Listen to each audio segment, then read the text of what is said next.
It's a pleasant good morning to another edition of the Star Good Morning Show here on Star Television, broadcasting live from our Media One Center 3 Mama Street, Brookfield in Freetown. My name is Abdul Rahman Kamara. Top stories in the program. The Joint Medical Unit at the 34 Military Hospital, in collaboration with the Ministry of Health and Sanitation, on Saturday 27 July 2019 concludes a 3-day medical simulation exercise on the Ebola virus disease at the Houston Peace Mission Training Center, aimed at identifying gaps and determining the level of preparedness in an event of an outbreak. We shall also be looking at where the commanding officer, the Joint Medical Unit, Lieutenant Colonel Dr. Sivali, has said infection prevention and control plays a critical role in reducing the infection rate at the hospital setting. With me in the studio this morning is the commanding officer himself, Dr. Sivali. He's here with me to share the outcome of the 3-day simulation exercise at the Peace Mission Training Center. Good morning, Doc. Yes, good morning. Also here is Jasmed F. Suma, a member of the National Grand Coalition Party, who will be speaking on his intention to vie for the chairmanship of the party, including issues bordering on governance. Good morning and welcome to the program. Good morning, everybody. And what's it good to have you? Thanks for having me. Great. Remember, you can be part of this program by sending your comments and thoughts to the number 077 600 324. The Good Morning Show is proudly sponsored by Rokel Commercial Bank. SimCorp allow old and young to make deposit and withdraw cash from their account at any time and anywhere. With Rokel Commercial Bank SimCorp, you can send and receive money at any place and any time. Rokel Commercial Bank don't make life better for we all.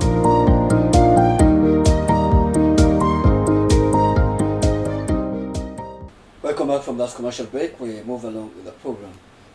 The Joint Medical Unit at the 34 Military Hospital, in collaboration with the Ministry of Health and Sanitation, has on Saturday 27 July 2019 concludes a 3-day medical simulation exercise on the Ebola virus disease at the Houston Peace Mission Training Center, aimed at identifying gaps and determining the level of preparedness in an event of an outbreak.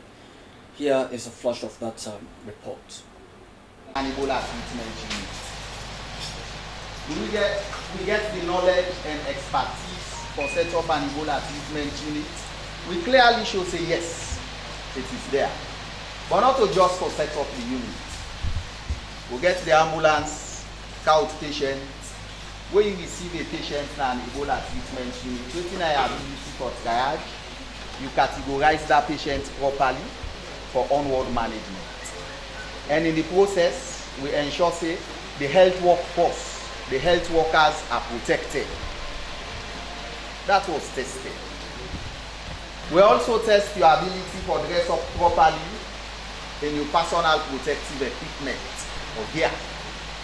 We include donning and doffing. We also test your hygienist there. That waste where the common award, how it will be collected and managed. Structure. I'm so proud for this Loni and Jose. We're able to build this structure, and the structure so strong. Look at the way they come. Apart from the leak where they leak, the structure very, very strong. We know what thing for do. When they come and see some people and they go around and they put the plastic barrier down and they put the other barrier down. So me, I want to say, first of all, I'm big positive things and they go. The first day we come, we advise you now all, then nobody no put on our WhatsApp. Not to go, no media about this thing, not on our side that one day. Then they go misinterpret you now. Not to go, if you talk that day. I want to tell you that now we are listening to what you advise. So we are glad for our time for all now obey. All right. Because for us, we do monitor, we do media monitoring, social media, and they monitor the misconceptions and everything. But I want to tell you and say, we not get any rumor, false rumor, where go against what they do for this. Well, that's the closing of the simulation exercise at the Peace Mission Center at Houston. With me now in the studio is the commanding officer, Joint Medical Unit, 34 Military Hospital, Lieutenant Colonel Dr. Stephen Sivali. Once more, welcome to the program. Thank you. Doctor, let's begin to look at why the exercise in its entirety. Well, first of all, let me just say this is a kind of readiness exercise, a kind of preparation exercise. If we are going to be confident in our capacity to respond, then we have to rehearse, we have to simulate. So I want the public to know that the patients that we are seeing there are actors. We do not have any Ebola epidemic in country. It is just a preparation exercise, and it is important we do it at this stage. We know what is ongoing in Congo, for example. We know that WHO declared the Ebola epidemic in Congo an international concern because the epidemic has moved to major cities where land and air traffic are very high. We at the Joint Medical Unit have been doing quarterly training for epidemic response in general. It is not just about Ebola, it might be Marburg, it might be any major disaster. And this particular simulation is coinciding with or at a time when the WHO has declared the Congo Ebola epidemic an international concern. So it's quite timely. And I really want to say thanks to the Ministry of Health and Sanitation for their collaboration. I want to say thanks to the Minister of Health, the Deputy Minister of Defense, the Chief of Defense Staff. Of course, without their blessing, this exercise would not have materialized. Dr. Stephen Sivali, before I come to ask any lessons learned in terms of identifying gaps, as a nation, do we have the capacity to actually respond to any possible outbreak that perhaps as we can blunt the chain of transmission of any disease? Oh yes, so that is a demonstration you just saw.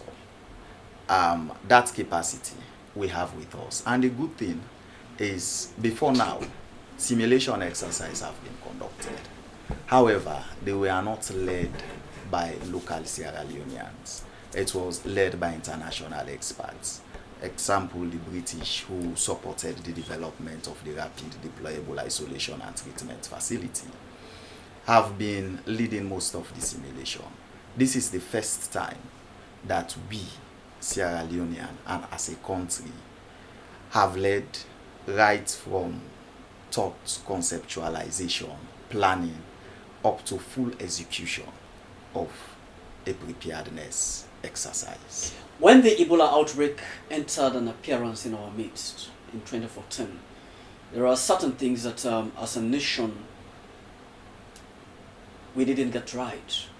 That is to say, how much lesson have we been able to learn that if there is any possible outbreak, we cannot resort to those tiny mistakes? I think the Ebola epidemic was a complex epidemic, and Sierra Leone and maybe the Mano River sub-region was not prepared. It was a strange epidemic, totally unexpected, but also we have to acknowledge that the health system is weak. And I feel it has been a tremendous learning, right from the epidemic. We had challenges with human resource capacity to respond to epidemic. We had challenges with supplies. We had challenges with laboratory and diagnostics. We had challenges with pharmaceuticals. We had challenges with service. There was, I will say, a kind of distrust in the health system. Health workers were infected. In fact, they were high-risk factors. Nobody wanted to go to the hospital because of the danger that, in fact, the Ebola is in the hospital and it is among health workers, which was clearly manifested. We saw the level of infection and mortality among healthcare workers. So it was quite a complex situation. And to address all those layers of problems, it's not something anyone can just wake up and say, I'm going to fix. It took a lot of collaboration, but in the process, I think we have learned a lot. We have learned the importance of strengthening health system. We have learned the importance of preparedness. And this preparedness exercise is actually part of the lessons learned during the Ebola epidemic. That was when in 2016, in collaboration with the British government, we developed this capacity that we must have the capacity to deploy anywhere in this country. The moment a case of Ebola or any other serious infectious disease is reported, no matter where in Sierra Leone, but we must have the capacity to deploy, and that capacity has just been demonstrated. I go back to the question of capacity within the military. We saw where the contribution of the Republic of Sierra Leone Armed Forces, especially so the Joint Medical Units in the Ebola outbreak was pretty much enormous. Has that capacity increased ever since? Yes, I think it is continuously developing. The focus of a simulation exercise is, in the process, I think the key thing is identify gaps so that you can strengthen them. And that is what we succeeded to do. We also succeeded in testing how do we collaborate with our partners, for example, and reaffirming commitment to the fight against infectious diseases in Sierra Leone. So at the opening ceremony, we had the Department of Defense USA was represented, the Chinese military medical experts group was there, ISAT and the British team was there. And I think we are able to critically look at what we have now and if there are any areas for us to improve and be better prepared than before. Dr. Stephen Sivale, the Commanding Officer, Joint Medical Unit 34 Military Hospital. I'll come back to you when we go to look at the importance of enhancing IPC within hospital settings, which is critical. Let me come over to Jesbert Suma, a member of the National Grand Coalition Party, who is here to talk on his intention to vie for the chairmanship of the party, including issues bordering on governance. Mr. Suma, yes, sir. Good to have you in the studios. Thank you. Your personal intention to vie for the chairmanship, have you got a collective consensus on this? Or does it require a collective consensus for other members for them to know that you're coming in for this position? Well, it's a lone fight you take in. No. In every democratic institution, the terms upon which elections are conducted, the time, the process is not left in the hands of the incumbent. If that was the case, Ernest Nkrumah would be in power today. If it have to be determined by the incumbent to tell when elections take place. It is something defined within the Constitution in every democratic institution. And in this case,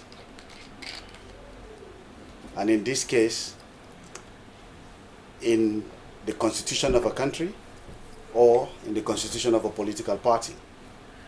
And the political party's constitution defines when elections ought to be conducted. Mm-hmm. So when that time comes, it is obvious that everybody should be aware that this is the time for us to conduct an election because the constitution defines it. So that does not have to have the constitution already gives the approval. That's what I'm trying to say. Well, I'm wondering, better put, I'm keen to know that there are structures within your party, the NGC.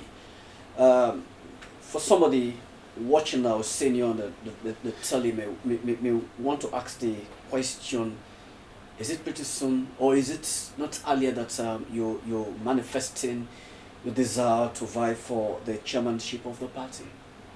What is wrong with the structure, the internal structure of the party? No, there is nothing wrong with the internal structure of the party. We're just following the terms and tenets of the Constitution. Constitutions are meant to be respected. It's not a matter about your choice or my choice. It is a collective choice that is put into the Constitution. Who is currently acting as chairman of the party? We have a vibrant chairman, Dr. Dennis Bright. Is his leadership pretty much challenging, that you've spotlighted some political iniquities from his internal politics? Oh no. If that was the case, Obama wouldn't have gone out of office because he was a very good leader. But because the constitution defines that every 4 years there has to be an election, that was why he had to put himself up for an election. So it's not about the competence or lack thereof of the leader. It's about the time schedule defined in the constitution. We have a very vibrant leadership. They are doing their best within very limited resources. And within that very limited resources, we are still able to hold the pillars of the party, and we're going to project onto 2023 and land victory for this nation. Mr. Suma, you've been in and out of this country. You returned not to some days back from the United States of America, where you've been following happenings back home. The current administration, under the leadership of retired Brigadier Julius Mathebio, the governance, looking at the point, what is the position of the opposition, the National Grand Coalition, and also, well, you wouldn't take brief for the APC, but how have you positioned yourself to actually say you checkmate some of, if there are, the excesses of the current government? Well, first of all, let me start by making it clear that I am not the spokesperson for the National Grand Coalition. Well, you are a member, integral member of the party. Yeah, I'm a member of the party, but I do not represent the voice of the party. So the comments that I'm going to make here do not represent those of the party.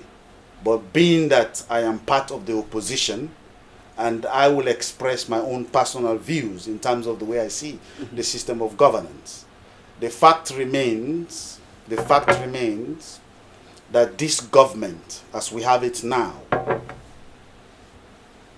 do not seem to have a clue as to what it is that needs to happen to fix the economy of the nation. The examples are across the board. When it talks about bread and butter issues, the price of rice has gone up. The price of bread has gone up. The fare that people pay from one point to another has gone up. There is suffering across the board. The promised jobs for youth, the unemployment rate has increased. The inflation rate has increased. The value of the loans is dropping like a lead. That is a clear manifestation of incompetence from my point of view. Could it be a fair estimation, given the lifespan of the government not clocking something like 2 years, coming with such estimation politically? Well, the key about being in an opposition, you should see yourself as an entity ready for governance from the one. So when you're in opposition, you keep yourself abreast with the happenings of the nation and prepare yourself like the NGC was prepared. If NGC was in power now, if NGC was, the election was not rigged against our party, if we were in power now, the lifespan, the standard of living of our nation, of our people will have been improving by now. I'll give you examples. Basic food, bread and butter issues. Yeah, let's go. Okay. Yes, let's go. Basic food, bread and butter issues are very crucial for the day-to-day survival of our people. Now, it is important for us to remember that these guys took over an economy that was in an anemic state. It was struggling. We understand that. We were prepared for it. Apparently, they were not prepared for it. We understand that the APC looted the treasury of our nation. We were prepared for it. They were not prepared for it. The first mistake they made was to lift subsidies on fuel. Their rationale for doing so was to reduce government expenditure. But you see, the key about managing an economy is centered around not only generating revenue, which they have done very well with, but it also has to be correlated with the way you manage your expenses.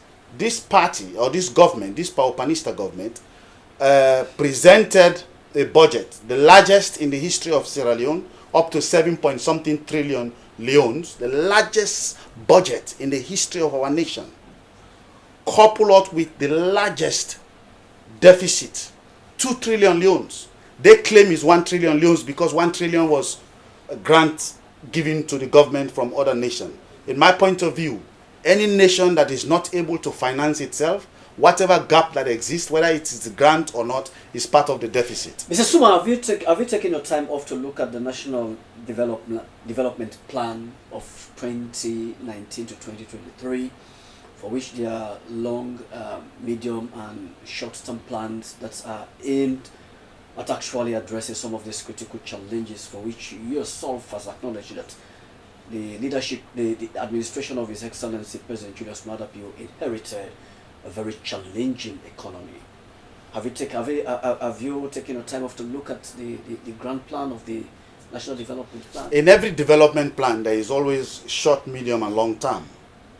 And the short-term plan, a well-informed government will look at the lower-hanging fruit and make sure they focus on those areas first. And in this critical situation right now, one of the biggest challenge that we have is the spending aspect. I have never imagined a situation where your leader in parliament, Dr. Kande Kola-Yomkela, have ever spoken the way you are now, throwing some spanners on the good work of His Excellency the President. Well, you have to remember, our leader in parliament has a responsibility to manage the affairs of the party in parliament. But managing the political aspect is left with the leadership of the political party. So everybody has their own style. My style may be different from others. We are in opposition, and we have to be seen as a party ready for governance, speaking to the issues and addressing the shortcomings of the current government, pointing them out, and offering your own solutions. So in each of these areas that we are speaking about, if you ask me right now, I will tell you exactly what we will have been doing right now to help our people that are struggling out. I was just imagining what should have been the collective voices of the party should have been in sync with the overall objective of your party, but diverting when we are you're talking alone, someone is thinking otherwise. It speaks volume of the fact that there is an element of disunity within the party. No. You cannot say that anybody that goes out there and speak something off on behalf or support APC or any other party, that person is deviating or kind of what I'm trying to say is representing the voice of that party. Granted that you are not the spokesperson. I am not the spokesperson of the NGC but party. do you think Dr. Kande Yomkela will like the things you're saying now about the current administration? Like what? What have I said about the current administration? Spotlighting some of their political... Or the current administration? The current administration? Yeah. Whether Dr. Kande Kola-Yomkela will like it? Yes. What you're saying now about it, about the government. You see, you have to understand... They are inept. Oh, they are very inept. That is a clear fact. So you cannot take it away? I cannot take it away. Believe you me. If we were in government, if I was in any government right now, the way they are managing the finances of this country, sure. Increasing the size of government, increasing spending like a drunken sailor. When people are suffering, they cannot afford a bread of life, a loaf of bread in Kailaun. And we are here giving per diem to people traveling like they are roaming ambassadors of the world. Traveling all over, paying themselves $300, $400 per diem a day. Hiring people and paying them $3,500 equivalent in loans when the Okada driver cannot afford 10,000 loans to feed himself. Is that the way to run an economy? Increasing the number of embassies when we still have to address the bread and butter issues. Is that the way to run an economy? What will you say to the flagship program developing the human capital through education? Oh, that's a very good point. I'm glad you bring that up. First of all, I want the world to know, this nation to know, that this government never spoke about free education until they had it from us. I and Dr. Kande Kola-Yomkela. That is one. The second one, the plan that we had for the free education is completely different from the way they are trying to implement it. That's why when you jump at somebody's ideas, it is always good to tap from them and ask them, how do you intend? You cannot run a free education system when you do not have enough classrooms, when you have You do not have teachers are not trained. You do not have all the different aspects put in place, and you just jump at it, and there is no enough funding. Spending $12 million to go buy books from Ghana when you can use $4 million and bring those machines here. We have a government printing shop wherein they can print those books every year. So every year you don't have to go begin send money to Ghana. You cannot have a free education when 1/3 of the school kids do not have access to schools within the system. That $12 million, I can use for $15 million and build libraries in every district across the nation and load them up with textbooks. So we don't have to be importing from Ghana all the time. Okay, Mr. Suma, stay with me. I'll come back to you. Let me go over to my technicians in the next studio to give us a little bit of break. We'll come back, we'll continue with the program.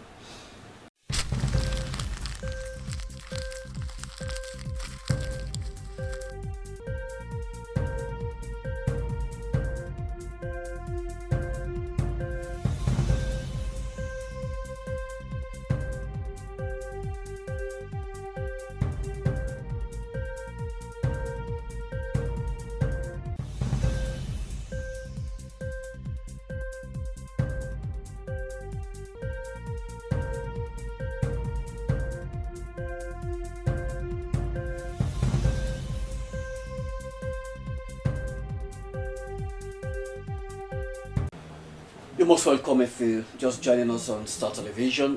My guest in the studio, I have Mr. Jesbert F. Suma, a member of the National Grand Coalition Party, who is here to talk on his intention to vie for the chairmanship of the party, including the issues bordering on good governance. Lieutenant Colonel Dr. Stephen Siverly is also here with me in the studio from the 34 Military Hospital. And I've just been joined in by Captain Dr. Boichalo. You're most welcome to Star Television, sir. Thank you. It's a pleasure to be here. Great.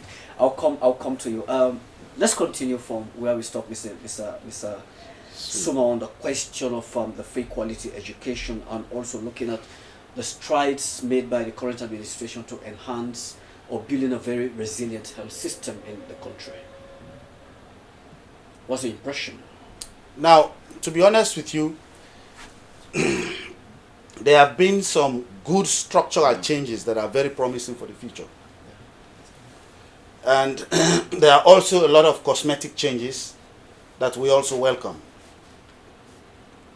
But the reality is, most of the changes that this government is doing right now, which we welcome, it's a manifestation of the gross failures of the previous government. Because there are certain things they are doing now, which other nations in the sub-region of Africa, I'm not talking about the Western world, I'm talking about the sub-region of Africa. There are certain basic issues that we are now dealing with now that they have long forgotten about. So we are thankful that we have a government that is at least starting from that level. You understand? But you cannot do things at the expense of the bread and butter issues, at the expense of job, at the expense of other issues that are very critical Mr. Suma, to the lives of our the surprising people. aspect is not until you're here on behalf of NGC that you keep talking, pointing to some of these indicators now in terms of challenges within the governance structure. Not at any given point that a member of the NGC had ever raised the issue as to whether things are going right. You've been out of the country, just coming back, then you are here now talking on some of these key challenges. Well, as I said, if other members of the NGC party had never raised it up, I can understand that. We have a system through which we work, and we are following that system.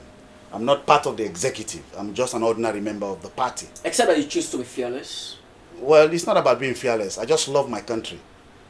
And those days when we had to give up and then allow politicians to ride us. This has been the case. This has been the case when we recall when the SLP was in opposition and the APC was in governance. Mm-hmm. They said so many things that when we come, especially so with the current Minister of Finance, we're going to change the paradigm in the economic setting. But you're still, in your words, there is an ailing economy. Equally to you, if I will assume a situation where NGC is in power, you might have faced with similar situation. Of course. We'll have faced the similar situation, how will it change but your we will have approached it differently. How? First of all, you know, the major source of our problem as a nation is stemming from three major factors. The first one is the level of expenditure, what they call the deficit that exists within the budget of the government, the fiscal deficit. In economics, they call it fiscal deficit. You also have what is called the current account deficit.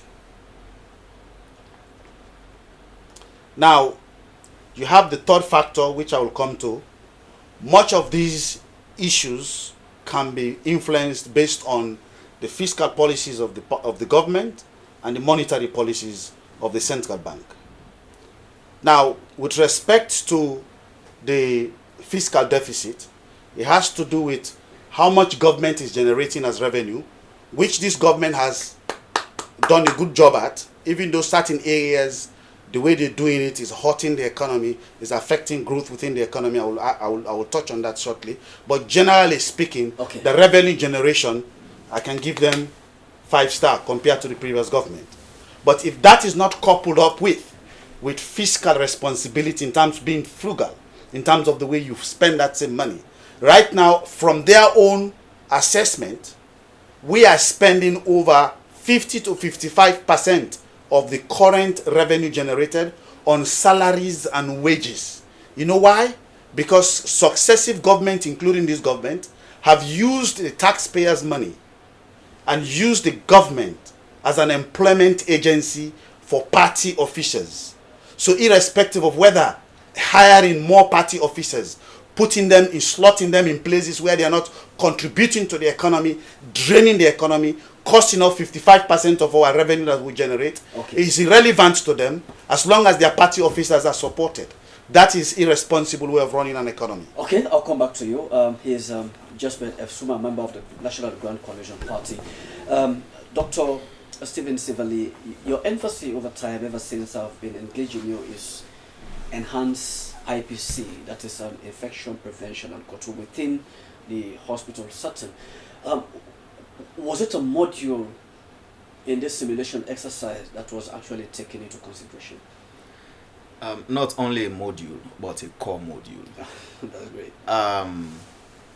The issue is, during the last Ebola epidemic, we saw the risk that health workers faced. And I think one of the key issues in managing any situation is protecting the workforce. And IPC is part of protecting the health workforce. It is part of protecting the patients. It is part of protecting our communities and the society as a whole. So this time, unlike the last simulation we conducted at Hockey Pitch, IPC has been a core module, and we have independent evaluators from the WHO who came to assess the IPC components. Dr. Boy Jallow, we recall, for those who have got some retentive memory, your contribution in the fight against the Ebola epidemic was pretty much immense, especially at the police training school. I'll put an obvious question to you. Is there any possibility for a recurrence of Ebola epidemic in the country? Thank you for putting that reminder out there. And it is obvious that Ebola is a deadly disease. And if we go by what happens in other countries, then the possibility do exist that it will recur again in this country. And that's the very reason why we are getting ready now. We are ensuring that if it does, as a country, as a nation, we do not allow ourselves to get to the situation we are in the last time. And we want to ensure that we have the supplies, the manning, and the experience that we were able to gather in the last outbreak. We want to harness that in the event of a new outbreak. We've seen a situation in the Democratic Republic of Congo where it used to be an outbreak. As we speak, there is an outbreak now. They find it pretty much challenging to actually contain the epidemic. It's going the way they don't like it. From a medical point of view, they have all what it takes. They have good medical doctors, but you're still, why in your view do you think they are faced with such a challenge to actually contain the epidemic in that country? Well, following the situation in Congo, which is something I've been doing closely, it is true that the outbreak is ongoing, and it looks like it's worsening every day. To date, they have recorded more than 2,500 cases, more than 1,600 deaths. But there's something unique about Sierra Leone, unlike Congo, in that during the outbreak, most of the work was done by Sierra Leoneans. And we have that experience, and now we have this capability to put together a team and send that team to any part of this country with the supplies that they require to set up an Ebola treatment center and manage the situation before the coming of any other players to support the situation. Talking to colleagues in the Congo, it is completely different in that every time they had an outbreak, most times it was Medicines Sans Frontières that was in the forefront fighting the disease. The local Ministry of Health doesn't seem to have the expertise that we do have in this country, and they seem to rely heavily on international partners to support their response every time they have an outbreak. Plus now they have a security situation there. There is a lot of insecurity in the part of the country that the outbreak started this time, and so that has added more problem into the outbreak itself. So as a country, also in the Congo, it's a very big country, so it's very difficult to manage. Unlike our own country, our capability now, the Rapid Deployable Isolation and Treatment Facility, we are confident that we can deploy it to any part of this country, regardless of how remote that place may be.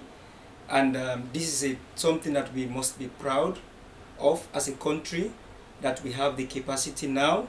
And it's evident that this time when we deployed this facility, it was all a Sierra Leonean thing. It was done by us without the need to call for any technical or otherwise help from anybody. And it was very successful, and got good feedback from the external evaluators. And we think it will be different if it we are to come back. Okay. We hope it will not, but the science tells us that it will come back. Okay, Dr. Sivali, let's not suppress some of our challenges. The 34 military hospital has been seen to be pretty much exemplary dealing with medical conditions. But let me take you back to a situation when there was an accident at Spolu. I don't know whether you will agree with me that the military, especially so the JMU, was pretty much overwhelmed by its response capacity. If the 34 military hospital is to position itself as an excellent health facility, what is required of the government to actually pay keen attention by way of providing the required support? Could it be staffing, equipment, strengthening laboratory? What else? I think for a proper health system, it takes in so many inputs. It has to start from human resource. Human resource is key. It's not just about having medical doctors, but you also have to have the necessary complementary services. You need to strengthen your laboratory services, for example. You need to strengthen your diagnostics, for example. You have to strengthen your supply chain. You have to think about infrastructure.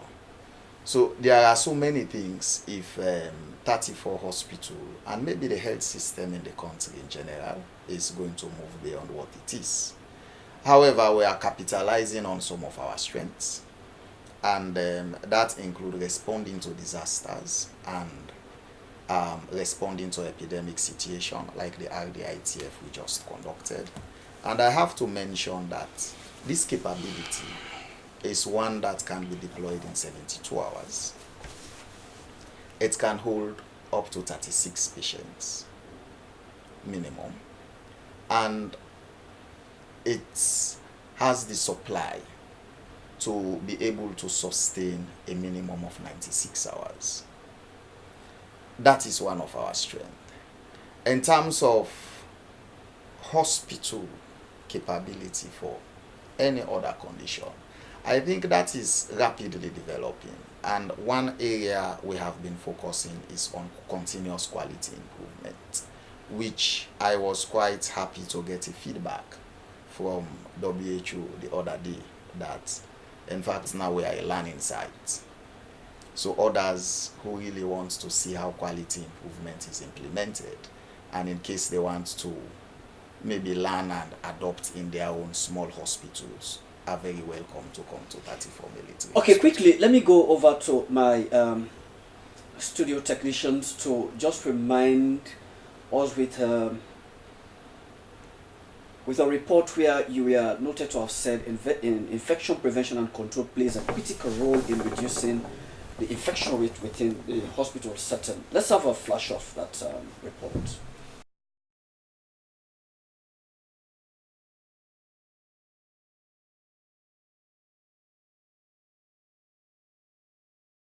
Yes, I particularly want to appreciate the Ministry of Health. This is one of many things we have been collaborating on. A few weeks ago, we commemorated the World Malaria Day.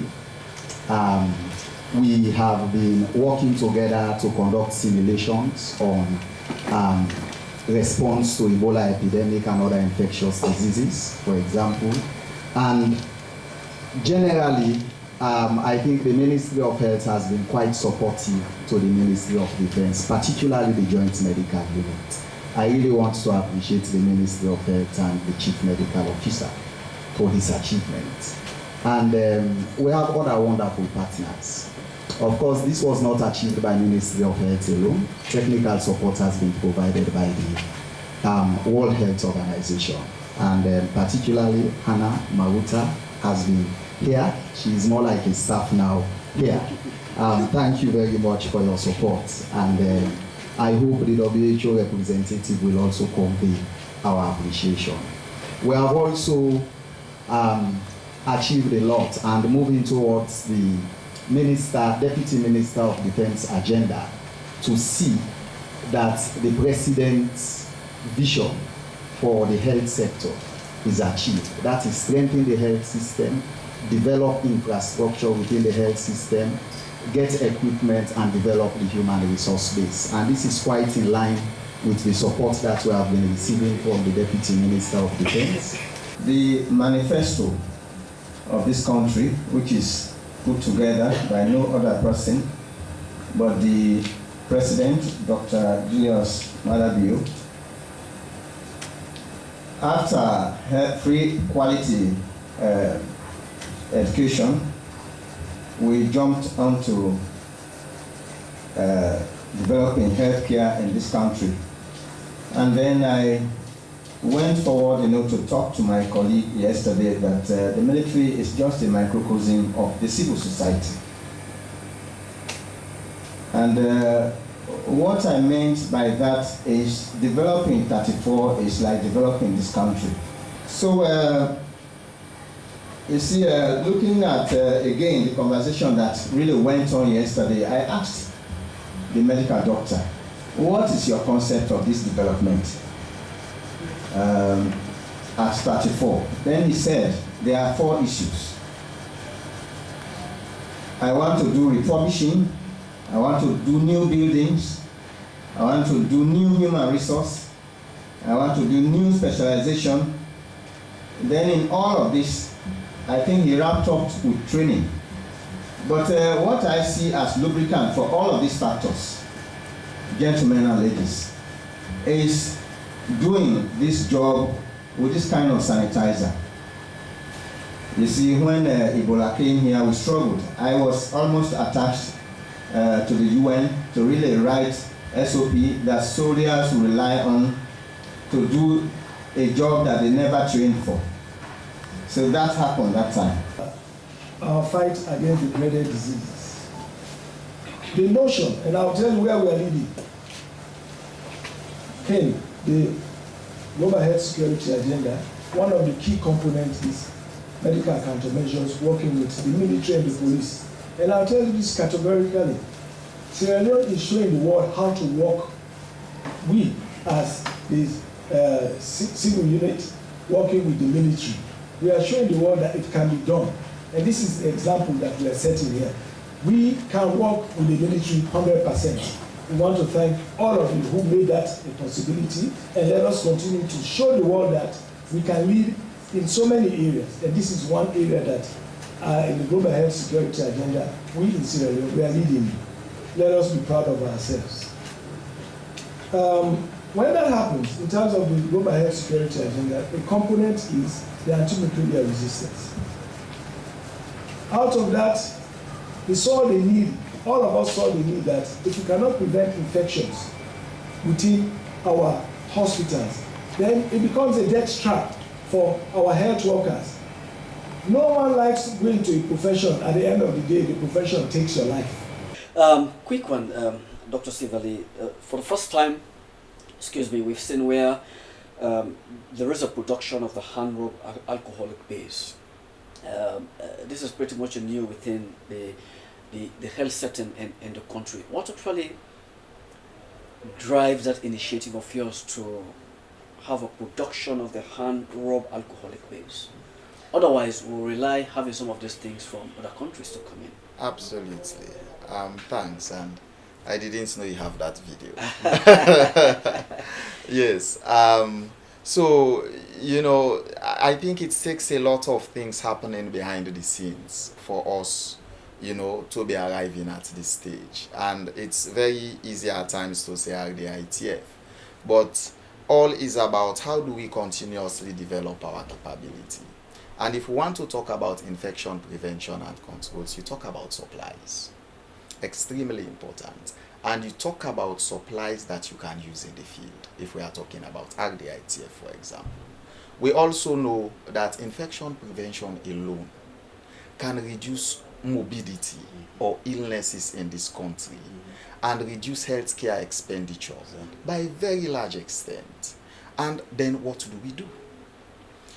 We, you know, unfortunately, it's hard to mention things that we produce locally, but I am very proud to see that we are now able to provide and produce, manufacture our own alcohol-based hand sanitizer, which is very effective. Not just effective, but also has unique advantages. At times in certain settings, having access to soap and water is difficult. You might have soap, but do you have clean running water? But with alcohol-based hand rub, you can deploy in the field. You are confident that you can protect yourself, but not just protecting yourself as a health worker. When you get infected, you are going home. You risk your family. You risk your community. So protecting against infection spread at that level is tremendous advantage, and that is a capability 34 Military Hospital has now. I also have to mention that we also have a very strong surveillance system deployed. At every location where you have a deployment, I will assure you, you have also a medical attachment. And in that medical attachment, we have what is called the mobile electronic surveillance system, in which every case that is reported is captured into a mobile system that is immediately reported at our headquarters. So we are able to monitor things continuously, and for critical conditions that we have identified, we are also able to have a quick response system to react the moment they are captured and reported. All this is infection prevention and control, but it takes surveillance. On the maternity department at the 34 Military Hospital. So we have been fortunate to work with WHO in a program funded by the CDC, and that was focused on quality improvement. and infection prevention and control. I really want to say thanks. We have a very hardworking lady, Sister Kalon, at the Ministry of Health that is leading the IPC programs, and we have been able to collaborate. And I think one of the things that came out clearly is our system was able to develop so fast that we became the leading site. We are able to monitor labor. We women who born, Bele woman. We are better able to monitor it, probably more than most sites in this country. I want to be conservative, I don't want to say all. But we have been able to, and these are the objective indicators that the WHO looked at, other partners looked at, and say 34 is doing extremely well. And I think in about a week from now, in fact, we are going to have a kind of post-action review to see the interventions we have implemented at the maternity hospital. But I think at a hospital level in general, basic monitoring of patients. And let's see how far we have gone, and let's see if there are lessons to learn and gaps to identify so that we continuously improve. Okay, quickly, Dr. Boijalo, before I come to Mr. Suma to give his conclusive remark, what lessons we learned from this simulation exercise, and what could be your advice to the lay public on enhancing IPC's measures? Well, like in all... Not only within the hospital setting, even at our various homes. Yeah, like in all simulation exercises, you are not just conducting it so that at the end of the day you'll tap yourself on the back and say, well done, we are ready. But it is important to identify critical gaps in your manning, in your supplies, and in your standard operating procedures. And so through the scenarios that we simulated, we were able to identify the fact that, for instance, it's maybe we need to be able to mobilize our counterparts from the civilian sector much faster than we can currently mobilize them. We have also observed that there are components of the structure itself that we are not able to put up. But I'm mentioning the gaps because that's a success in itself, identifying gaps when you conduct a simulation exercise. So, for instance, we were unable to completely set up the pharmacy because we are in need of a crane to do that. But we could not do it within the time frame that we had given ourselves.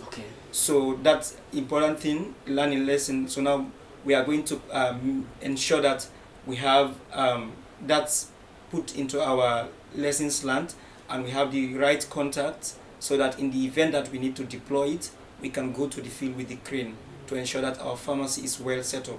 We have also observed that we need to conduct further training for our staff because infection prevention and control is of the utmost importance in an Ebola treatment center, because when a healthcare worker is infected, it's a double blow, because we are going out there not only to treat people who are already infected, but also to break the chain of transmission.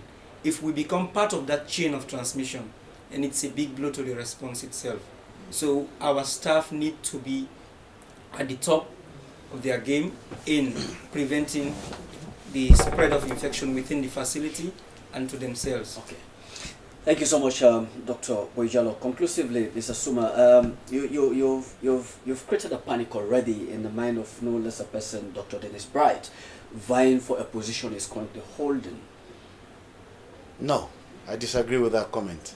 Dr. Dennis Bright is a very brilliant, intelligent, hard-working guy who is very confident. Have you been convinced with his leadership? Of course, I'm okay with his leadership. So why are you going for a position that is currently holding? But I told you, the Constitution defines it. I don't make that decision. But let me conclude by making this comment. If people want to know what NGC could have done if NGC had been in power, go to the parliamentary seats that we occupy now and see what the parliamentarians are doing and to transform the lives of their people in their constituencies. And that is why the opportunities that we have in other places like Godrich in constituency 110, the people are looking at those examples and see, yes, that's the kind of parliamentary representation we want.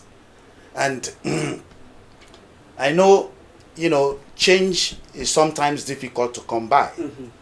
But when people begin to see examples and examples of failures. Let me recall some of the things that we talked about, that you are saying, you envisaging a situation where if you are the leader, the chairman of the party, nothing will stop NGC from not coming to power in 2023. Oh yes, nothing will stop NGC from winning the election. Because one thing you have to remember, NGC had the aggressive posture of the current administration. One thing you have to remember, NGC has a greater support base than we are made to believe. The elections was rigged against us, and we were not prepared to protect those votes. We relied so much on sentiment, and because we're new into the politics. Some of us are new into politics, and most of us are not politicians. Like myself, I'm not a politician.